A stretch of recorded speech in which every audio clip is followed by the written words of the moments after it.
¿Eso vamos a llegar a eso? Gracias.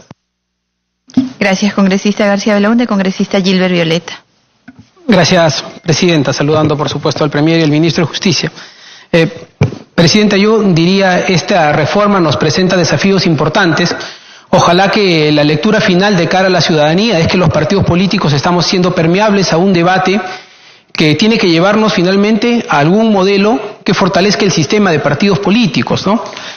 Sin embargo, también es cierto que en ese proceso hay varias todavía dudas y probablemente temas que tengamos que superar. Mire, la primera cuestión, ¿quién define qué cosa es democracia interna? Porque hasta donde yo sé, no existen teóricos que digan que, por ejemplo, la elección vía delegados o lo que se llama elección indirecta es antidemocrático. De hecho, la base del sistema electoral en Estados Unidos es un sistema vía delegados. Y nadie se atrevería a decir que el sistema de delegados es un sistema antidemocrático y que Estados Unidos está lejos de ser una democracia. Estoy, digamos, enfocando el concepto, el sistema. Y el sistema de delegados para elegir luego finalmente la formación de las listas de candidatos ha sido un mecanismo probablemente muy utilizado, no porque tenga en su seno el elemento antidemocrático, sino por la practicidad para desarrollar procesos de democracia interna en estructuras políticas, llámese partidos, que básicamente no son instituciones públicas, sino asociaciones de ciudadanos con el ánimo de participación política con recursos muy limitados. Ojalá que en la medida que vaya incrementándose el financiamiento público directo o indirecto, se permita precisamente tener mejores condiciones de enfrentar estos procesos de democracia interna. Entonces, la primera cuestión es ¿qué es democracia? ¿Qué cosas es la democracia interna? ¿Y quién va a decir qué cosa lo es respecto a qué cosa no lo es? Por ejemplo, Víctor Andrés García Belaúnde ponía a algunos teóricos para el debate. Hay un libro de 1980, Mercedes Arauz como ministra de Economía lo debe conocer bien, que es La libertad de elegir, de Milton Friedman, ¿no? Y la libertad de elegir es, digamos, supone no solamente los elementos esenciales del debate para las reformas económicas o el libre mercado, sino también la esencia de los principios que debe resguardar cualquier reforma política. Y cualquier reforma política hay un principio fundamental, la libertad de elección, el derecho que tiene cualquier ciudadano, hombre o mujer, de elegir. Esa es la base de cualquier reforma democrática.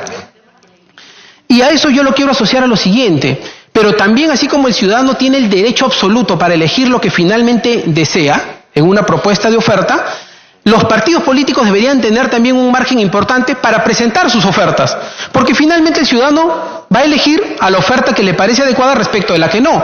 Si un partido político se caracteriza por ser totalitario, antidemocrático, poco tolerante, o sus postulados políticos, ideológicos o programáticos no son aceptables por la ciudadanía no va a votar por esa organización, pues. Y la ciudadanía es la que se va a encargar de decir finalmente qué alternativa es la que asiente democráticamente respecto de aquella que no. Primera cuestión para tomar en cuenta. La segunda cuestión tiene que ver, el ministro de Justicia nos habló de la experiencia de Uruguay, ¿no? Y nos dijo que en el caso de Uruguay las elecciones son abiertas y simultáneas. Efectivamente, en el caso de Uruguay se manejó así. Pero en el caso de Uruguay no son obligatorias, ¿no? Y el hecho de que no sean obligatorias cambia completamente muchas de las reglas que se establecen para efectos de democracia interna. Lo que se propone en este proyecto de ley es que el 0.5 del padrón electoral sea la valla mínima para que los partidos pasen los actos de democracia interna, o sea, 280.000 votos. Si nosotros tenemos una dispersión electoral, eso lo explicó también antes el congresista Mauricio Mulder, si tenemos en promedio 40, que ojalá solo sean 40. ¿No es cierto? Con la regla que tenemos pueden ser mucho más. Entonces, si tenemos un promedio de 50 organizaciones políticas, hoy hay 23, un promedio de 50 organizaciones políticas multiplicadas en promedio por 280.000, obviamente el padrón electoral no va a dar para satisfacer ese nivel de demanda y de participación política. Ergo, digamos, lo que tendríamos que asumir es que de esos 40 o 50 organizaciones políticas, pues tendrán que quedar al final 5, 6, 7... Ojalá, pero el gran riesgo también, para no perder de vista, es que ninguno logre los 280.000. Entonces la pregunta es, ¿qué pasa si una organización política se queda en 279.999 votos? Y ninguna pasó los 280.000 o la valla mínima. Nos genera un siguiente problema, más o menos como lo que termina pasando con la Junta Nacional de Justicia, ¿no? Es decir, tienes que revivir todo el procedimiento en condiciones en las que además hay una cosa, no puedes extender el mandato presidencial ni el mandato parlamentario. Por lo tanto, el calendario electoral, que ya es cerrado con plazos predefinidos, entra en un entrampamiento muy serio. Entonces, son aspectos que tenemos que considerar. Una propuesta que nosotros manejamos, Premier, por intermedio de la Presidencia, nosotros sí creemos que hay que fortalecer el sistema de democracia interna. También creemos que las instituciones electorales tienen que participar. El Jurado Nacional de Elecciones como árbitro para definir las controversias al interior de los actos de democracia interna, la OMPE para conducir los procesos de democracia interna y la RENIEC para soportar o mejorar los padrones electorales, ¿no? Los padrones de votantes. Pero está claro, Premier, Ministro, que esto no se puede implementar de la noche a la mañana, además. Y lo segundo, no solamente hay que darle gradualidad, sino que además hay que, insisto, generarle una correlación con algunos principios. Los partidos políticos que creemos que el voto tiene que ser voluntario, es decir, que la gente no tiene que ser multada por no votar, no podemos apoyar una fórmula de 280.000 votantes como una valla mínima obligatoria. No porque no creamos que es una valla que nuestro partido no puede alcanzar, de repente no, de repente sí. El asunto es que por principio el voto tiene que ser voluntario. Por lo tanto, el porcentaje de el referente para una eventual valla de elecciones primarias tiene que ser un porcentaje del universo de votantes, no de la lista total del padrón electoral. El padrón electoral son 23 millones, pero puede ser que en elecciones primarias asistan 10 millones. O 15, o 20, o los 23. Entonces lo que hay que establecer es un porcentaje de los que asisten libremente a votar. Eso es más coherente. Otro aspecto. ¿Perdón? Sí. Entonces, democracia, gradualidad, la experiencia comparada con el voto voluntario. Y aquí yo aprovecho otra cosa también de principios. Mire, una de las cosas que sí sorprende es que si queremos fortalecer la elección de delegados y fortalecer los partidos políticos, el sistema debería premiar la militancia, porque precisamente la idea es que los partidos políticos se sustentan, se desarrollan sobre la base de sus propios militantes. Entonces, cuando nosotros establecemos que los partidos políticos pueden llevar el 20% de candidatos designados, o sea, invitados, básicamente estamos creando incentivos para la no militancia, cuando los incentivos tendrían que ser precisamente a promover la participación ciudadana al interior de las organizaciones políticas. Entonces, esta cifra del 20%, que son 26 personas, ¿no? Más o menos ahora, es un número bastante elevado. Deberíamos dejar eventualmente una excepcionalidad, pero no puede ser posible que esto se tome finalmente como una regla general. Y termino con lo siguiente, mire.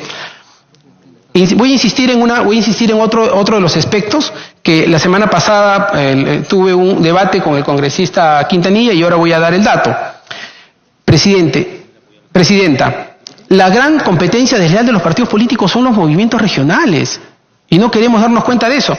Yo hice un comentario la semana pasada en el siguiente sentido, que según la propia gente de la OMPE, los movimientos regionales son los que menos supervisión tienen.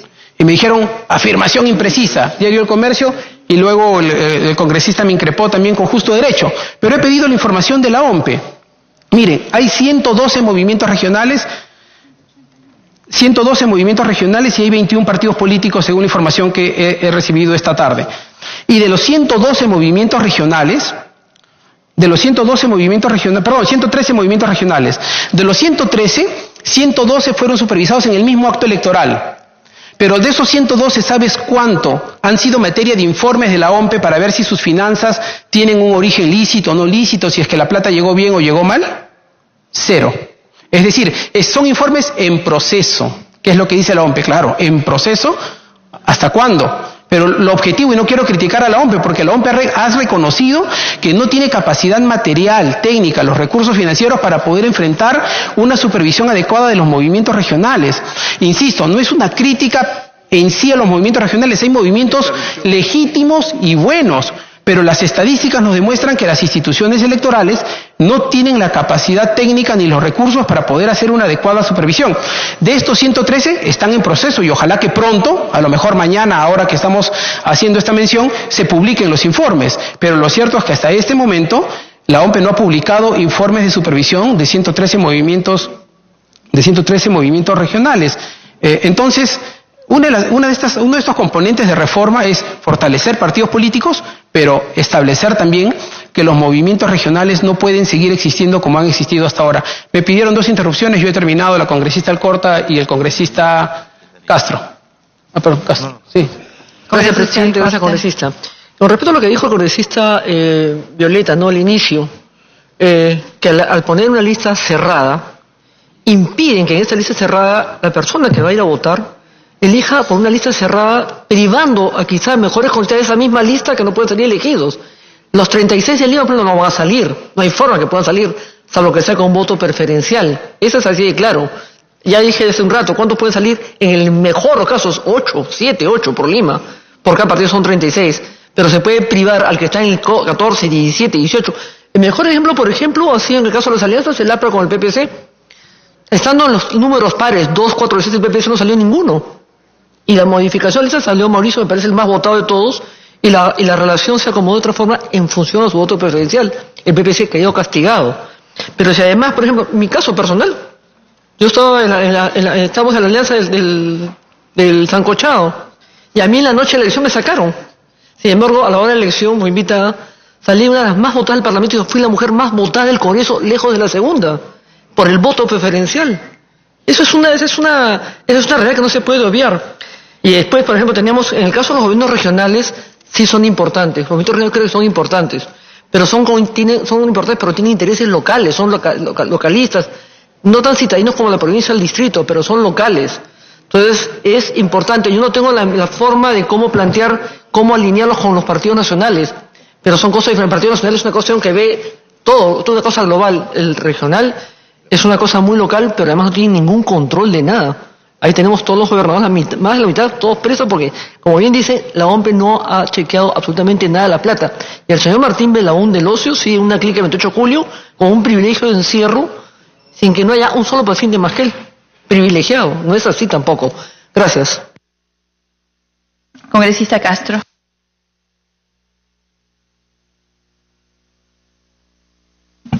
Buenas tardes, señor presidente y colegas congresistas.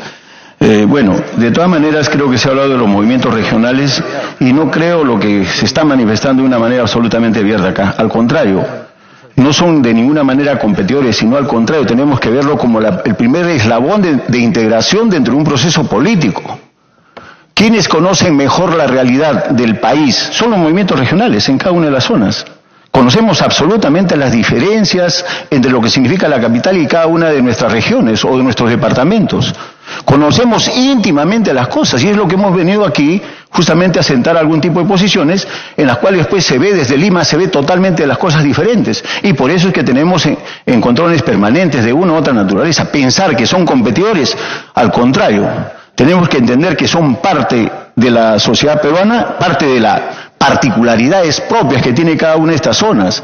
Entonces, al contrario, creo que más bien los partidos políticos deben sustentarse, tienen que tener piedras angulares lejos de ser los competidores, y es más, cuando se le han puesto vallas importantes, yo no sé cómo un partido político que tiene su sede en Lima, vamos a continuar con ese centralismo y no vamos a poder de una u otra manera hacer entender a los partidos de Lima, porque realmente los partidos van a tener como siempre en Lima sus sedes principales y los demás nosotros somos elementos periféricos de un proceso social, económico y ambiental. Inclusive hoy lo que están sufriendo las regiones es justamente todo este tipo de problemas. Justamente cuando se mueve el Ejecutivo, ¿qué es lo que pasó en cualquier lugar del país? Desde que vengo en Tacna, por ejemplo, el presidente no ha ido ni 50 personas a recibirlo. Igual forma ha pasado en Abancay, en cada uno de los lugares. Es que hay una ausencia de Estado. Ese es el problema. ¿Y quién es el que mejor? Es cierto, tenemos infinidad de deficiencias en términos de los gobiernos regionales porque ha habido una mala y pésima administración. Y eso no es solamente de ahora, sino desde siempre. Pero eso tenemos que justamente a través de la legislación, que no nos llame la atención también el propio presidente, el propio señor de Moquegua, también no es bien recibido. Hoy ha habido un paro, va a haber un paro en cualquier momento en Moquegua. Ya está anunciado para las siguientes semanas o meses de repente por el lado de la minería, pues justamente por problemas del agua, etcétera. Entonces no son cosas, cuando estamos muy distantes, uno de los problemas que tenemos que entender, que el país es megadiverso, en cada uno de los órdenes. Y si nosotros no entendemos esa realidad del interior del país, ¿a quién queremos gobernar? Ese es el problema de fondo. Solamente en este sentido, quiero concluir en lo siguiente, frente a lo que dijo el congresista Violeta, de que la cuestión es muy clara. Si nosotros vamos a establecer diferencias entre lo que significa la capital y el resto de los provincianos, llamémoslo así, vamos a seguir, como hace tiempo se estaba hablando, de los ciudadanos de segundo orden, que nosotros no lo aceptamos de ninguna manera. Al contrario, es parte de la reivindicación nacional que tenemos que tener, por lo menos la gente que venimos desde el interior del país. Muchas gracias. Gracias, congresista Castro. Congresista Violeta, ha terminado usted ya. Gracias, congresista. Congresista del Águila.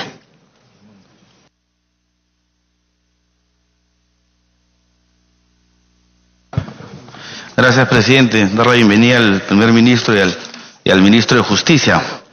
Fíjese, el gran objetivo que creo yo que debemos buscar a solicitud del Ejecutivo es poder generar un mejor clima en la reforma política, es decir, fortaleciendo, creo yo, los partidos políticos. Pero indudablemente eso nos va a llevar a trabajar arduamente y sobre todo a tener la capacidad de poder escuchar. Si no sabemos escuchar y recibimos la experiencia, que fíjese, yo milito en un partido hace mucho tiempo y creo yo que en estas discusiones se recibe también experiencias que uno no las ha vivido y que indudablemente ayudan a tener una perspectiva, a una solución distinta a la que tenía uno. Lo que se quiere hacer finalmente es bueno, es decir, arreglar todo este sistema político que lamentablemente los últimos tiempos no ha sido el mejor, o en todo caso están sujetos a una crítica, para mejorarlos en aspectos que se ha presentado vía proyectos. Pero fíjese, permíteme hacer una reflexión y bastantes observaciones. Lo que vamos a hacer finalmente, al hacer unas elecciones abiertas, vamos a trasladar, pero sobre todo dimensionar los problemas que existían en las elecciones de abril hacia octubre. Es decir, si en abril habrían todos los vicios que ustedes han mencionado en las elecciones de abril, hoy en día las trasladamos a octubre. Si ponemos el ejemplo de Lima, ya no van a ser 36 los que participan en una elección interna, sino, por ejemplo, van a ser 100. Y a 40 partidos, indudablemente estamos hablando de 4.000 candidatos. 4.000 candidatos que van a ir a una elección interna, que van a luchar por un voto preferencial, que al momento del escrutinio van a tener que tener 4.000 personeros. Es decir, estamos trasladando un problema que se presentaba en el mes de abril al mes de octubre. Y no solamente eso, sino que los candidatos que se voten en el mes de octubre para elegir al representante de los partidos políticos van a ser candidatos sin una oferta de trabajo. Es decir, yo cuando postulo en el mes de abril tengo el tiempo necesario y el ambiente y el clima necesario para poder proponer cuál va a ser mi función o mi ejecución, por ejemplo, como congresista. Pero en octubre no. En octubre únicamente se va a votar por aquel que pueda, digamos, impregnar su nombre y su figura más en todas las calles de Lima.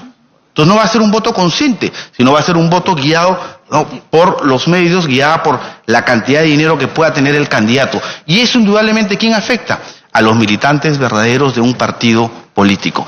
Yo me pregunto, ¿cuál es la motivación para ser dirigente de un partido político si finalmente donde yo actúo no van a ser los que me van a elegir? El universo donde yo actúo, que son los militantes de un partido político, no me van a elegir, sino va a ser un universo distinto. Entonces yo lo dije la vez pasada, en provincias esto va a ser una posibilidad para aquellos que tienen una promoción social alta, como por ejemplo aquellos que tienen clubes de fútbol, finalmente se filtren en los partidos políticos, ¿o no?, y puedan salir representados. En Lima serán otros escenarios sociales, pero serán escenarios sociales distintos a un partido político. Todo lo que se quiere es bueno, es darle solución a este tema de los partidos políticos y todo el espectro político, pero se está agarrando el último eslabón, señor ministro, la epidermis del problema, no se está yendo al fondo del problema. Yo le voy a poner un caso. Nosotros realizamos una elección el 20 de diciembre del 2015, una elección en la cual, ¿sabe quién la llevó a cabo?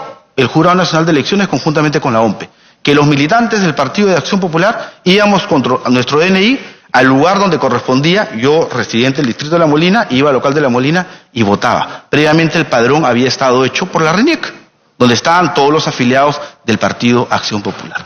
Lo llevó a cabo el Jurado Nacional de Elecciones conjuntamente con la OMPE. Pasadas las 2 horas, fueron los representantes, los personeros, en ese caso, en esa oportunidad tuvieron 4 precandidatos a la alcaldía presidencial, 4, de los cuales 2 eran inscritos en el partido y 2 no estaban inscritos. Hubieron 4. A las 2 horas, A las 2 horas estaban los resultados hechos. Entonces, esa es una experiencia exitosa. Esa es una experiencia exitosa en la cual se premió efectivamente al representante que las bases del partido decidieron. Porque el dirigente, el militante, el hombre de partido, el hombre de base, hace trabajo en su partido político.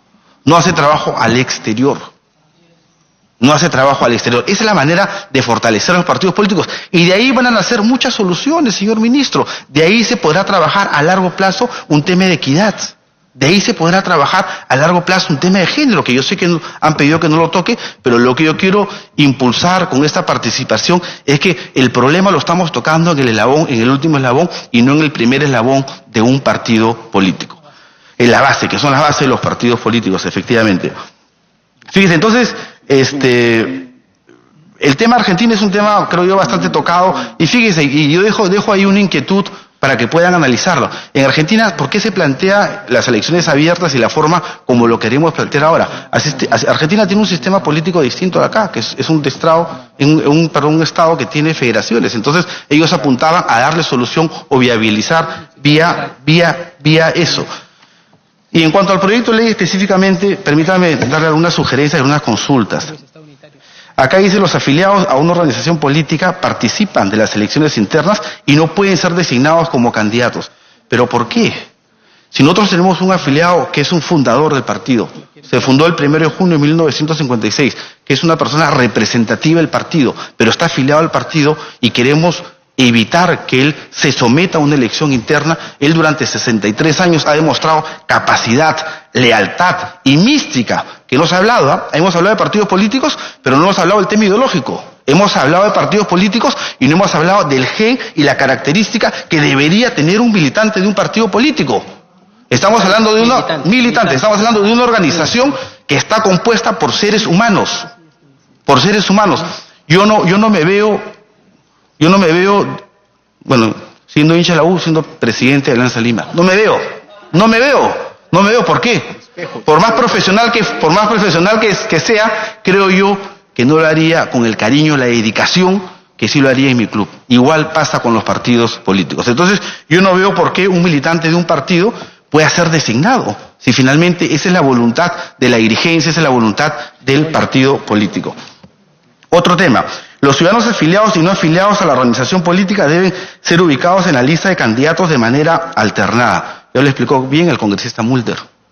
Es un tema bastante complicado y es un tema que también premia a aquellos que llegan ocasionalmente o eventualmente a la arena política y hoy en día quieren participar.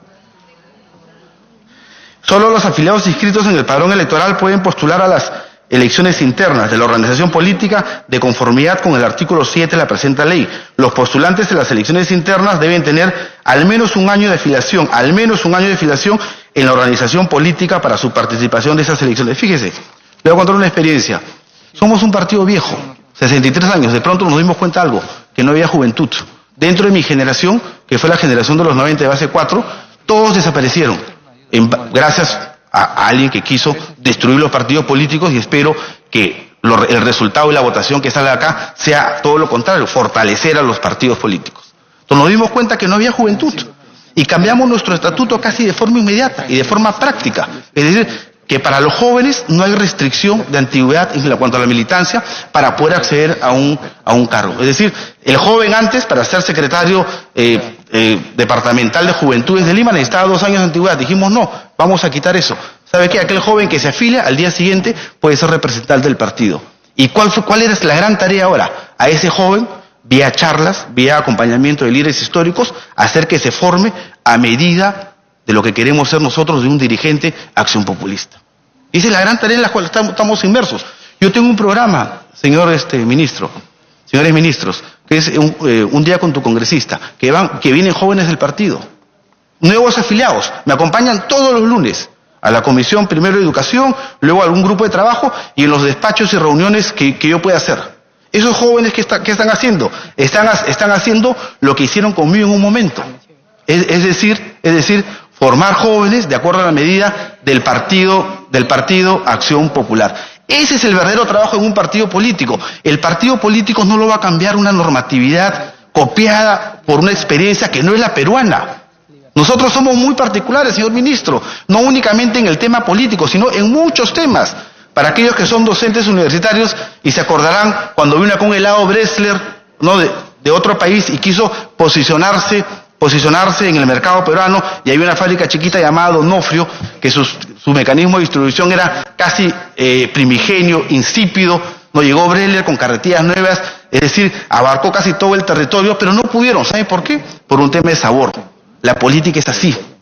En la política tiene que tener sabor. Y finalmente los militantes tienen que ser a medida y a gusto del partido político. Creo yo, señor, que eso es, finalmente eso es lo que yo quería transmitir. Yo saludo la iniciativa, es bueno mejorar el tema del todo el sistema político, pero hay que hacerlo, yo creo, de forma bastante pausada. Hay que hacerlo acá. No es bueno generar una revolución en estos temas, porque más que recordado por ser el gran revolucionario para bien, va a ser recordado como el gran revolucionario para mal. Y la política, tratándose de seres humanos, tratándose de generar, creo yo, estamentos, bases y cimientos buenos para lo que vienen adelante, siempre tiene que tener una doble responsabilidad. Me pidió una interrupción la congresista Aramayo. Congresista Aramayo. Gracias, presidenta. Entonces habrá que desarrollar, congresista del Águila, a través de la presidencia, un glosario para definir qué entendemos por militante, qué entendemos por organización política, qué entendemos por esto y aquello, porque hay la necesidad imperiosa de unificar criterios. Unificar criterios en una reforma política donde se ha dicho que el sistema o las organizaciones del sistema electoral lo que han venido haciendo en los últimos años es una fiscalización ex post y es únicamente documentaria. Y de apoyo a la organización política o a las elecciones internas tenemos muy poco. Pero hay algo que estamos marginando y que me parece fundamental, que es el tema de la calidad de la representación.